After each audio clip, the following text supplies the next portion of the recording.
hairstylist of Gabby Garcia, Pia Wurtzbach, ni Miss Glenda. Sorry talaga, pero Pero ang pinaka-famous talaga si Miss Glenda. Of course!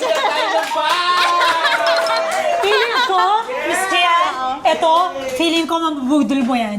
Mahilig yan eh.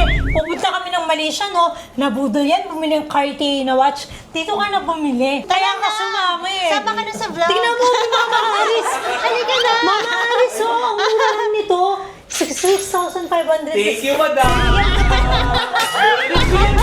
Di ba bibigyan mo ako ng discount? Of course! Eto, hawakan mo na din. Sold na! Ito. Pero ang ganda niya, no? Ganito ako kaso gold siya. O, diba? Hindi na niya tinatanong yung price. Sige na nga. Pagbigyan mo na yung sarili ko. Kaso to Miss Glenda, same lang. Okay lang, Different magkaiba lang size siya ng lang. laki. Okay lang sa'yo yun? Yeah. Parang ako yung may ayaw. Bakit? Dapat iba.